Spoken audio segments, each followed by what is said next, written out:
بسم اللہ الرحمن الرحیم۔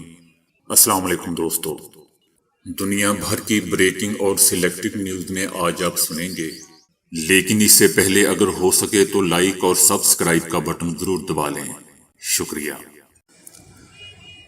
قندھار ایئرپورٹ طالبان کے راکٹ حملوں سے گونج اٹھا، جس کے نتیجے میں تمام پروازیں منسوخ ہو گئیں اور رن وے کو نقصان پہنچا۔ کسی جانی نقصان کی اطلاع نہیں ملی۔ طالبان نے تصدیق کرتے ہوئے کہا کہ افغان فضائیہ قندھار ایئرپورٹ سے فضائی حملے کر رہی تھی، جس کے جواب میں ایئرپورٹ کو نشانہ بنایا گیا۔ حکومت نے بھی قندھار ایئرپورٹ پر طالبان کے راکٹ حملوں کی تصدیق کی ہے۔ دوسری جانب صوبے ہرات میں طالبان نے اکثریتی علاقے کا کنٹرول حاصل کر لیا ہے، جس کے بعد افغان آرمی کے مزید تازہ تم دستے صوبے کی جانب روانہ کیے گئے ہیں، جہاں طالبان اور سیکیورٹی فورسز کے درمیان جھڑپوں کا سلسلہ تاحال جاری ہے۔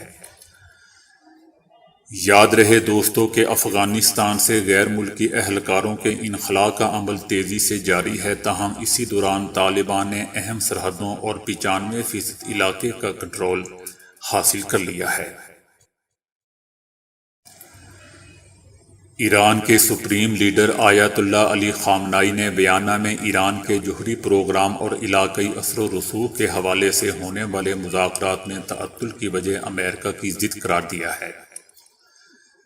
سرکاری ٹی وی پر نشر ہونے والے اپنے بیان میں آیت اللہ علی خامنائی نے صدر کو مخاطب کرتے ہوئے کہا کہ مغرب پر اعتماد کارگر ثابت نہیں ہوتا۔ ماہرین کے مطابق اس بیان سے یہ اشارہ ملتا ہے کہ جوہری مذاکرات پر امریکہ اور ایران کے مذاکرات کی راہ میں مزید مشکلات حائل ہو سکتی ہیں۔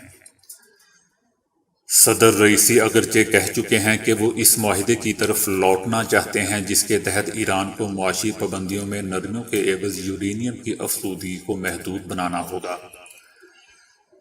سپریم لیڈر نے 2015 میں امریکہ کے ساتھ طے پانے والے معاہدے پر نقطہ نظر کو بھولا پن قرار دیا۔ آیت اللہ علی خامنائی نے یہ بیان صدر روحانی اور ان کی کابینہ کے اراکین کی موجودگی میں دیا، جو سپریم لیڈر سے الوداعی ملاقات کے لیے آئے ہوئے تھے۔ البتہ سماجی دوری اور چہروں پر ماسک پہننے کی وجہ سے خامنائی کی اس تنقید پر روحانی اور ان کی کابینہ کے اراکین کے تاثرات ظاہر نہیں ہو سکے۔ اس بیان کے رد عمل میں امریکہ کا کہنا ہے کہ امریکہ جوہری معاملات پر مذاکرات میں مخلص ہے اور مستقل مزاجی سے بامقصد سفارتکاری کا راستہ تلاش کر رہا ہے۔ تاہم امریکہ نے ویانا میں مذاکرات میں تعطل کا ذمہ دار ایران کو ٹھہرایا ہے۔ امریکہ نے واضح کر دیا ہے کہ ہم مذاکرات کی طرف لوٹنا چاہتے ہیں، لیکن یہ بات ایران کے بارے میں نہیں کہی جا سکتی۔ ہم ایران پر زور دیتے ہیں کہ وہ جلد مذاکرات کی طرف پلٹ آئے تاکہ ہم اس معاہدے کو پایۂ تکمیل تک پہنچا سکیں۔ فرانس کا کہنا ہے کہ ایران کے لیے مذاکرات کی طرف لوٹنا بے حد ضروری ہے۔ سپریم لیڈر خامنائی نے اپنے خطاب میں کہا کہ مغرب والے کبھی ہماری مدد نہیں کرتے، ان کو جب بھی موقع ملتا ہے ہم پر وار کرتے ہیں۔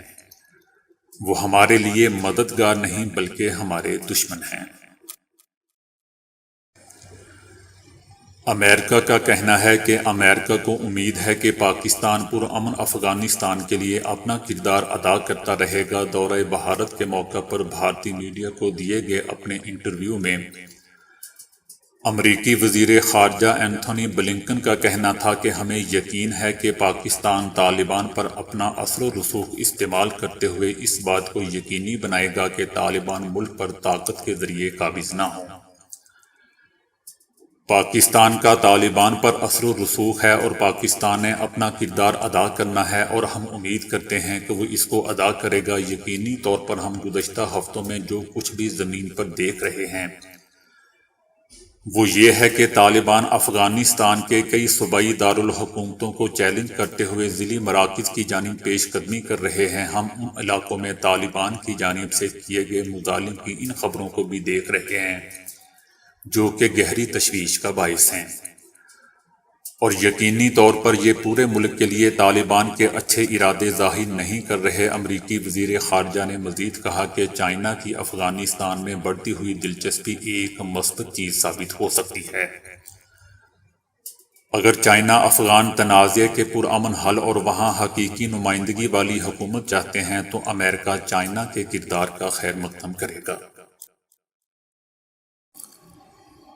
ایک تحقیق سے معلوم ہوا ہے کہ پوری دنیا میں بالخصوص نوجوانوں کی نیند کی بربادی کی اہم وجہ سمارٹ فون ہیں جو بستر میں ان کے ساتھ رہتے ہیں۔ کنگز کالج لندن کے 1043 طلبہ و طالبات کا سروے شائع ہوا ہے۔ اس میں سمارٹ فون استعمال کے عادات اور نیند کے معیار پر بات کی گئی تھی۔ 10 سوالات سے ایک معیار اخذ کیا گیا تھا جس سے معلوم ہوا کہ طالب علم سمارٹ فون کے کتنے عادی ہیں۔ اس پیمانے پر 40% افراد سمارٹ فون کی شدید لت میں مبتلا پائے گئے۔ ان میں سے کئی افراد نے کہا کہ وہ رات 1 بجے کے بعد تک سمارٹ فون استعمال کرتے رہتے ہیں، جس سے بے خوابی کا خطرہ 3 گنا تک بڑھ جاتا ہے۔ جن طلبہ و طالبات نے سمارٹ فون رات دیر تک استعمال کرنے کا اعتراف کیا ان میں نیند کا مسئلہ سب سے شدید دیکھا گیا۔ ان کی نیند کا دورانیہ بہت ہی خراب تھا، وہ نیند کم لیتے تھے اور دن بھر تھکاوٹ کی شکایت بھی کرتے رہتے تھے۔ اس تحقیق پر یونیورسٹی اسکول آف میڈیسن کے ڈاکٹرز کہتے ہیں کہ بستر پر جانے سے 1 گھنٹے قبل لیپ ٹاپ، فون اور ٹیبلٹ وغیرہ بند کر دینے چاہیے۔ فون کی LED روشنی جسم میں میلاٹونن کی مقدار کم کرتے ہیں۔ یہ ہارمون ہمیں سلانے کا اہم کام کرتا ہے۔ اگر نیند کا یہ ہارمون اچھی مقدار میں بنے گا تو پرسکون نیند کا حامل ہوگا۔ ماہرین کا اصرار ہے کہ سمارٹ فون کے استعمال کو ایک وبا کا درجہ دیا جائے جو دنیا بھر میں نوجوانوں کی نیند اور صحت برباد کر رہا ہے، اور اسے نوموفوبیا کا نام دیا گیا ہے۔ اس سے دور رہنے کا طریقہ کار یہ ہے دوستوں کہ دن میں کئی مرتبہ فون بند کرنے کی عادت اختیار کی جائے، اور اس کے بعد رات کو فون بند کرنا آسان ہو جائے گا۔ اگر ممکن ہو تو فیس بک اور ٹویٹر سمیت سوشل میڈیا ایپس کو فون سے ہٹا دیں اور صرف ڈیسک ٹاپ پر ہی استعمال کریں۔ گھر والوں سے بات کریں، لمبی ڈرائیو پر جائیں، بچوں کی تربیت میں دلچسپی لیجیے۔ بین الاقوامی ادارے اسٹیٹ آف گلوبل ایئر نے انکشاف کیا ہے کہ گزشتہ برس فضائی آلودگی کی وجہ سے 5 لاکھ بچے جاں بحق ہوئے ہیں۔ 2019 میں فضائی آلودگی سے دنیا بھر میں 4,76,000 کے قریب اموات ہوئیں۔ سب سے زیادہ متاثر ہونے والا ملک بھارت جبکہ افریقہ متاثر ہونے والا دوسرا ملک ہے۔ 2/3 کی کھانا پکانے کے لیے استعمال کیے جانے والے غیر معیاری ایندھن سے نکلنے والے خطرناک دھوئیں کی وجہ سے ہوئیں۔ رپورٹ میں بتایا گیا ہے کہ پاکستان میں گزشتہ برس 50,000 کے قریب اموات ہوئیں۔ اس تحقیق میں پہلی مرتبہ 1 ماہ سے کم عمر کے بچوں کے بارے میں بھی بتایا گیا ہے۔ تحقیق کے مطابق جب ماں فضائی آلودگی سے متاثر ہوتی ہے تو اس کا اثر بالخصوص ان پر پڑتا ہے جو قبل از وقت پیدا ہوئے یا پھر پیدائش کے وقت ان کا وزن کم تھا۔ ماہرین کے مطابق ایسے بچے پہلے ہی ماہ میں موت کا شکار ہو گئے جبکہ زندہ رہنے والوں کے لیے صحت کے مسائل پیدا ہوئے۔ رپورٹ میں بتایا گیا ہے کہ یہ تخمینہ امریکہ میں قائم ہیلتھ ایفیکٹس انسٹی ٹیوٹ کے پروجیکٹ نے پیش کیا ہے۔ گزشتہ برس فضائی آلودگی کی وجہ سے دنیا بھر میں 67 لاکھ اموات ہوئیں، جن کی اہم وجہ ہائی بلڈ پریشر اور ناقص خوراک کا استعمال تھا۔ امریکی ماہرین کا کہنا ہے کہ جو لوگ سماجی سرگرمیوں میں بڑھ چڑھ کر حصہ لیتے ہیں اور دوستوں وغیرہ کے ساتھ میل جول رکھتے ہیں ان کا دماغ بڑھاپے میں بھی صحت مند رہتا ہے۔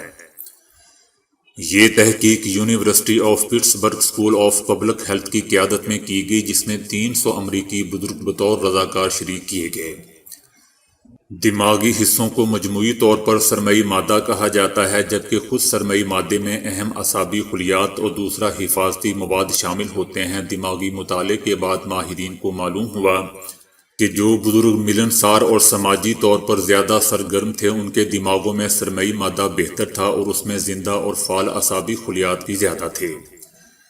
ان کے برعکس گوشہ نشین اور میل جول ترک کر دینے والے بزرگوں میں یہی دماغی حصہ خاصی کمزور حالت میں تھا جبکہ یہاں زندہ اعصابی خلیات کی تعداد بھی بہت کم دیکھی گئی۔ بعض مریضوں کو اسی بنا پر فالج بھی ہو سکتا ہے۔ ڈاکٹر سنتھیا کا کہنا ہے کہ اگر بڑھاپے میں آپ کا صرف ایک دوست بھی ہو جس کے ساتھ آپ وقت گزار سکیں اور جسے اپنی خوشی غمی میں شریک کر سکیں تو اس سے دماغی صحت پر بہت اچھا اثر پڑتا ہے۔ شام میں جہاں لڑائی نے لوگوں کی زندگی عذاب بنا رکھی ہے، وہیں ایک مچھلی بھی لوگوں کے لیے جان لیوا ثابت ہو رہی ہے۔ ایک زہریلی مچھلی کھانے سے متعدد افراد جاں بحق ہو چکے ہیں اور کئی بیمار ہو گئے ہیں۔ مقامی سطح پر اس مچھلی کو کئی ناموں سے جانا جاتا ہے اور یہ مقامی آبادی کی خوراک کا حصہ بھی ہے، مگر یہ پہلا موقع ہے کہ جس میں اس مچھلی کے کھانے سے اموات ہوئی ہیں۔ یہ مچھلی غبارے کی طرح کی ہوتی ہے، اس کو خرگوش مچھلی جیسا نام بھی دیا جاتا ہے۔ الزاکیہ میں بالون مچھلی کھانے سے لوگوں کے بیمار ہونے کے واقعات میں اضافہ دیکھا جا رہا ہے۔ گزشتہ جون میں ایک 4 رکنی خاندان کے تمام افراد کو بالون مچھلی کھانے کے بعد حالت خراب ہونے پر ہاسپٹل میں لایا گیا تھا۔ امریکہ میں کورونا سے متاثرہ مریضوں کو ہسپتالوں میں بڑھتی ہوئی تعداد نے امریکہ کے نظام صحت کو بحرانی کیفیت سے دوچار کر دیا ہے۔ اگر وبا کی صورتحال میں مزید تیز رفتار اضافہ ہوتا ہے تو اس سے صحت کا نظام مکمل طور پر مفلوج ہو جائے گا۔ CNN ٹی وی چینل کا کہنا ہے کہ امریکی ہسپتال مہینوں پہلے ہی طبی کارکنوں کی کمی کا شکار ہونا شروع ہو چکے تھے، اور یہ کہ نئے سال کی تعطیلات کے دوران تقریبات کورونا سے ہسپتال میں داخل ہونے والے مریضوں کی ایک نئی لہر کا باعث بنی ہیں۔ امریکہ میں مسلسل 32ویں روز بھی ہسپتال داخل ہونے والوں کی تعداد 1 لاکھ سے زیادہ رہی ہے، اور کورونا کی ریکارڈ 1,25,380 مریض ہسپتالوں میں داخل ہوئے ہیں۔ لوگ ہی صحت سے متعلق ہدایات پر عمل کر کے وبا کے پھیلاؤ کو روک سکتے ہیں، ہسپتال کیسز میں اضافے کو نہیں روک سکتے۔ تو دوستو، ابھی کے لیے اتنا ہی۔ ویڈیو کو لائک اور شیئر کرنے کا بہت بہت شکریہ۔